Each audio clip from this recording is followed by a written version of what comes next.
Lorsqu'on va devant Dieu avec une question, il faut être prêt à ce que sa réponse ne soit pas ce que l'on souhaiterait. Et une bonne partie des chrétiens dans le monde élisent des femmes. Il y a des femmes prêtres, évêques, bishops, archibishops. Et une autre partie des chrétiens ne les laisse pas parler du tout, pas même faire une messe. Alors il existe des femmes catholiques qui sont mariées et curées. Curées, accent aigu, E. E, accent aigu, E.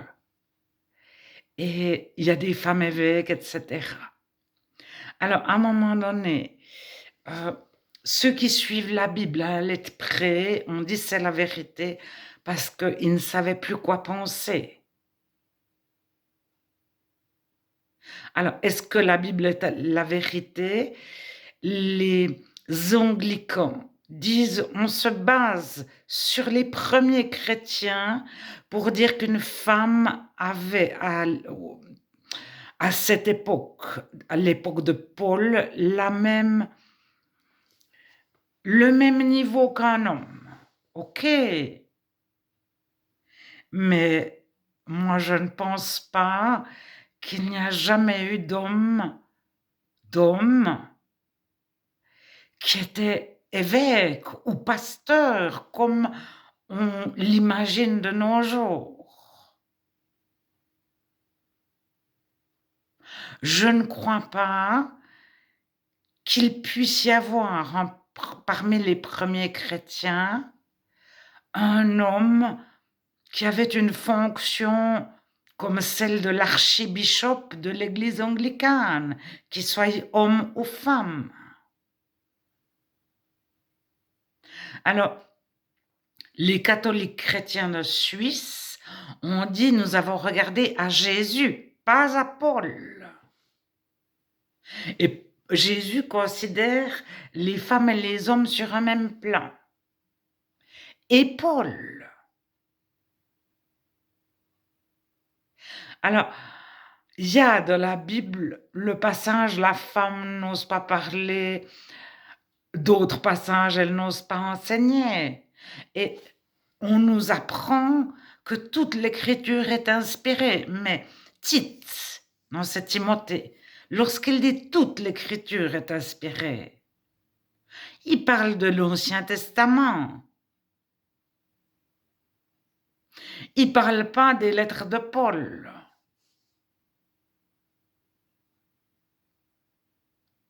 Ou en tout cas, il ne parle pas, je ne sais pas comment dire, des pastorales, c'est-à-dire des lettres à Tite et Timothée, qui sont considérées comme écrites en dernier, ou presque. Alors, à un moment donné, en lisant tout ce que Jésus dit, tout ce que Paul dit, il y a des contradictions. Mais il y a comme ça tout à coup un verset, la femme doit se taire. Mais on trouve une multitude de femmes qui parlent et qui sont les collaboratrices de Paul sur le même plan que Paul. Alors, Paul ne se considère pas du tout comme un archevêque ou je ne sais pas quoi. Il se considère comme un serviteur et comme un doulos, c'est-à-dire un esclave. Et il y a donc serviteur, c'est diakonos, c'est diacre. Doulos, c'est l'esclave. Et puis, il se considère comme un ergos, un travailleur. Donc, ergos, c'est du grec. Diakonos, c'est du grec. Doulos, c'est du grec. Douleur, l'esclave, il est des douleurs. Et comme un galérien, mais je cherche, je ne sais plus en grec quel mot était utilisé pour les galériens, parce qu'il y avait plusieurs sortes d'esclaves, mais le galérien, il passait sa vie attaché à ses rames. sur son bateau et il ramait. euh, il- Au soleil, c'était la pire fonction de l'esclave. L'esclave qui était esclave dans une maison chez des personnes et leur faisait à manger, euh, il pouvait être bien traité. C'est-à-dire, il avait à manger, il avait un endroit confortable, plus ou moins confortable pour dormir, etc.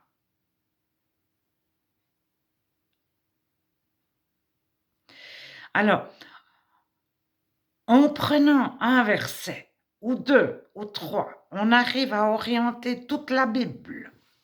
Ensuite, lorsqu'on sait que dans l'histoire, les évangéliques qui n'ont jamais fait partie des églises d'État, qu'elles soient protestantes, catholiques, anglicanes, orthodoxes, coptes, arméniennes, ils n'ont jamais fait partie des églises d'État. Et eux n'avaient pas du tout de poste de pasteur. Peu importe le titre donné, ils travaillaient tous comme agriculteurs, comme horlogers, comme artisans, etc. Ils avaient tous un travail pour gagner leur vie qui avait rien à voir avec la foi chrétienne. Ils pouvaient être tisserands, donc tisser des tissus, des habits, orfèvres, travailler là, mais ils ne faisaient pas des représentations de Dieu, des icônes, des statues. Justement, ils ne représentaient ni Dieu ni Jésus, ni les choses chrétiennes. Alors, eux ne donnaient pas de place à un homme, pas de place particulière, mais ni à un homme ni à une femme. Par contre, tous les chefs de famille hommes étaient considérés comme des anciens. Ça, c'est en 1500 et quelques, les anabaptistes. Et toutes les femmes veuves avec enfants aussi. Alors, sinon, ils envoyaient des fois quelqu'un où ils avaient besoin de quelqu'un pour une charge particulière, pour un fardeau particulier. Alors, si vous lisez les lettres de Polycarpe, donc juste après la Bible, les premières lettres des premiers chrétiens, les lettres que tous les chrétiens d'une ville envoyaient aux chrétiens d'une autre ville, à tous les chrétiens d'une autre ville, les lettres de Clément de Rome, etc. Vous voyez tout à fait que parfois ils envoyaient quelqu'un, surtout avec leurs lettres comme facteur, mais ils envoyaient des dons d'une ville à l'autre, et pour envoyer leurs dons, ils recherchaient une personne pour faire ce travail-là. C'est ce que Tite a fait. Tite, qui est dans la Bible. Alors, Jésus, en Matthieu 23, nous dit, n'appelez personne rabbi, rabbin, maître, enseignant. Un maître, c'est un professeur. N'appelez personne votre professeur, un seul est votre maître, et vous êtes tous frères. N'appelez personne sur la terre votre père, car un seul est votre père, celui qui est dans les cieux. Alors, votre père, c'était le juge du Sanhédrin, comme on dirait aujourd'hui le juge du tribunal, ou justement, à quelque part, le pape. C'est-à-dire celui qui avait l'autorité pour punir, pour faire des lois, pour décider du sort des uns ou des autres. Alors, le juge principal était appelé père. Et vous avez des Iliel, des Shaïmak qui sont appelés le père de telle doctrine ou le père de tel enseignement, le père d'une école. Et ça, c'est surtout directeur. Ne vous faites pas appeler directeur, car un seul est votre directeur, le Christ. Alors, tout dépend de la Bible que vous avez, c'est docteur, etc. Alors ça, c'est professeur émérite en grec. Et c'est justement... Paul devait devenir le professeur émérite suivant. Gargamel, oh là là, je confonds avec les Schtroumpfs, il faut me pardonner. Comment s'appelle l'enseignant de Paul? Galiliel, je ne sais pas. Mais cet enseignant de Paul, c'est un professeur émérite. Il avait une école, c'était un maître, mais il y avait des tas de rabbis, des tas de maîtres, des tas d'enseignants. On pourrait dire des tas d'instituteurs pour les enfants. Mais il y avait des professeurs émérites qui sont restés dans les annales de l'histoire, qui ont été connus mondialement et que 500 après, on cite encore leur nom ou leur enseignement. Alors, n'appelez personne votre professeur émérite et ne vous réclamez pas d'une telle école. C'est-à-dire que si on a suivi un cursus dans une certaine académie, dans une certaine faculté, dans une certaine université, on ne se réclame pas de cette école-là. Donc, on n'a pas le titre « Ne vous faites pas appeler rabbi ».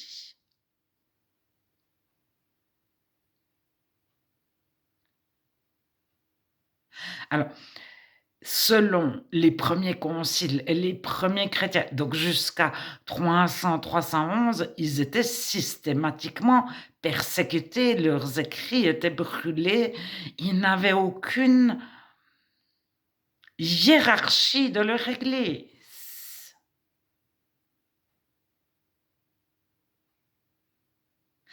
Et alors aujourd'hui, on peut se dire, j'aimerais bien que des femmes, ceci, quel verset vais-je trouver? Mais est-ce que c'est la vérité? Alors, on peut dire, la Bible n'a jamais changé dans l'histoire. Mais qu'est-ce qu'on en sait?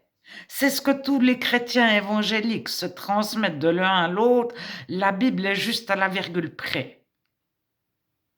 Mais tous connaissent 2-3 versets qui sont différents d'une Bible à l'autre.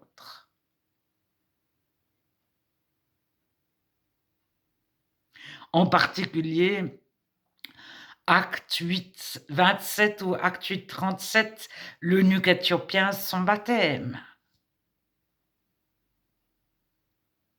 Je crois que Jésus est le Fils de Dieu n'est pas dans toutes les Bibles, et ça, tous les évangéliques le savent. Donc, pourquoi toute la Bible serait juste à la virgule près, mais pas ce verset? Alors, ça peut être déconcertant, mais quand on va à Dieu avec une question, il nous amène... J'ai été amené jusqu'à comprendre que le grec, le latin, le syriaque n'avaient rien à voir avec le français, l'anglais, l'allemand. Et en araméen, le syriaque, c'est un genre d'araméen. Les langues que parlaient les premiers chrétiens, ça n'existe pas de dire frère. C'est un mot qu'ils ne comprennent pas et disent né de la même matrice. Et né de la même matrice en tant que fille, en tant que garçon. Et un apôtre, c'est tout autant une apôtre. C'est comme on dit en français médecin. Médecin, ça signifie femme médecin, homme médecin. Alors que ce soit apôtre, évêque, etc., ça signifie médecin. Il n'y a pas de genre, ces noms n'ont pas de genre. Alors, dans l'histoire, si on a un tout petit peu lu sur les conciles, il y a eu une éviction des femmes de les années 300. Ça s'est fait petit à petit, mais on les a mises à l'écart. Donc, avant, comment c'était? Alors, est-ce qu'on part de l'année 100, de l'année 200, de l'année 300, de la tradition de l'année 310, 320, 350? Est-ce qu'on recherche ce qu'il y a de plus ancien ou ce qu'il y a de plus juste? Parce que ce qu'il y a de plus ancien, c'est ce qu'on connaît. Par exemple, le codex de l'Ancien Testament, le codex de Léningrad, le plus complet, il est des années 1200. Je ne sais plus par cœur. Mais on estime que 1200 jusqu'à Kurnam, c'était le plus vieux et le plus complet qu'on avait. Jusqu'à Qumran. Donc les manuscrits de la mer Morte qui ont été découverts en 1940 et quelques.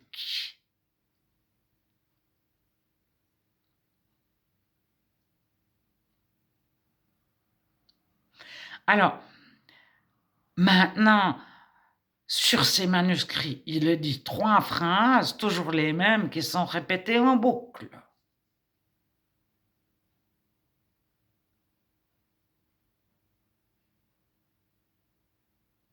Mais aucune église, à ma connaissance, ne donne des cours, que ce soit le dimanche matin, le samedi soir ou le jeudi après-midi, sur les manuscrits de Qumran pour nous démontrer ce qui est juste, ce qui est faux, etc.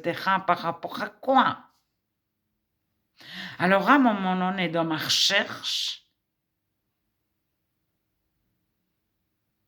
je devais être prête à dire, Dieu, si c'est ta volonté que les femmes se taisent totalement, je m'incline. C'est ce qui est juste, c'est ce qui est la vérité. Parce que souhaiter se mettre à la page de la société d'aujourd'hui en trouvant le verset qui pourrait aller dans le bon sens, c'est très différent que de chercher ce qui est réellement vrai. Alors, les protestants ne croient plus la Bible. Les théologiens protestants ne recherchent plus la vérité. C'est chacun sa vérité. Et on doit être tolérant vers l'autre qui a une autre vérité que la nôtre. Il n'existe pas le chemin étroit. Il n'existe pas la vérité. La Bible n'est pas la vérité. C'est plusieurs ont cru, je ne sais pas, chaque protestant, chaque théologien protestant a son idée au sujet de la Bible. Mais beaucoup considèrent la Bible sur le même plan qu'un livre de littérature.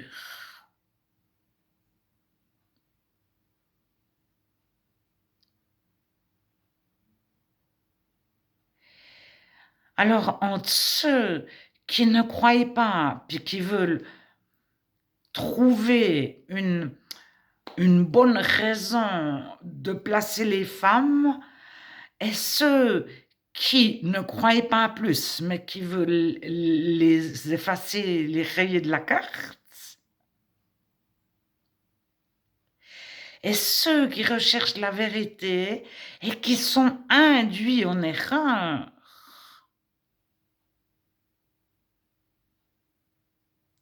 Alors, ceux qui ont le Saint-Esprit, même s'ils ont été induits en erreur, ce sont les chrétiens réels et ils ont, même si sur ce plan-là, ils n'ont pas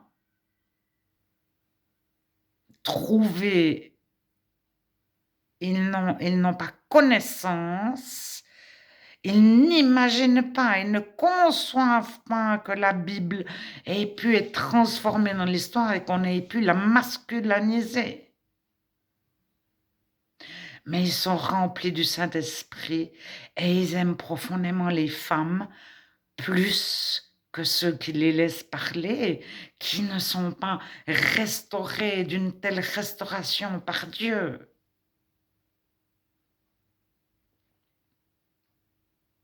Qui ne portent pas le fruit du Saint-Esprit. Et même s'ils laissent parler les femmes, etc., ils n'ont pas, ils ne se savent pas aimer de Dieu, ils ne croient pas en Dieu, ils ne connaissent pas Dieu. Ou ils se représentent que Dieu est très lointain, ou que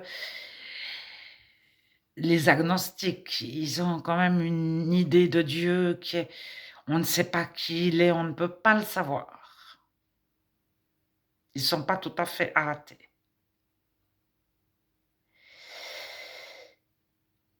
Alors, le but, c'est de rechercher la vérité et le but, c'est dans notre milieu, là où on est, là où Dieu nous a demandé d'être. Que ce soit dans une église de maison, une église qui comporte 200 membres, 3 membres, 300 000 membres, au moment où on fait la volonté de Dieu, on a sa joie et on ne cherche pas à dominer, on ne cherche pas, on est des serviteurs tous. Et au moment où on a le Saint-Esprit, on fait de Jésus notre berger, notre guide, notre conducteur, notre enseignant, et on ne cherche pas à dominer ou à avoir une place ou avoir un grand ministère, ça ne nous intéresse pas. Mais on se dit, tiens, mais j'attendrai plus de personnes si éventuellement Dieu me demande d'évangéliser. Alors, souvent, on a la vision, je ne sais pas, on a à cœur les prisonniers. Et on se dit, si je fais telle école, si j'acquiers telle fonction, etc., ce sera plus facile pour moi de... Oui et non, c'est possible. Mais l'important, c'est de rechercher la volonté de Dieu à chaque étape. Et de là où on est aujourd'hui,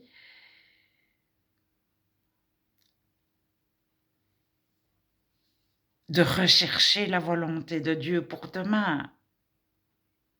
Alors, je vais vous parler de ce que Dieu m'a dit un jour.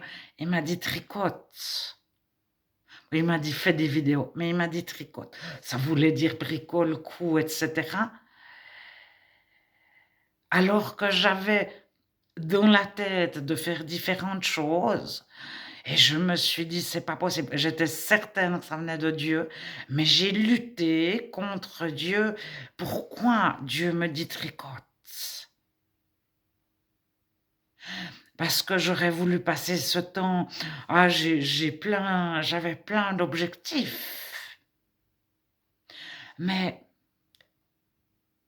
c'était pour revenir à l'écoute de Dieu et sans devenir mystique.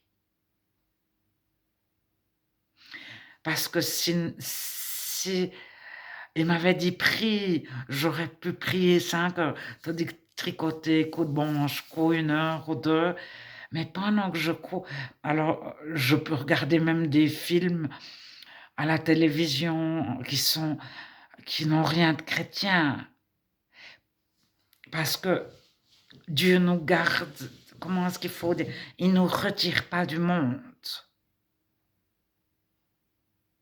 Et savoir ce qui se passe chez les non-chrétiens, pour les non-chrétiens,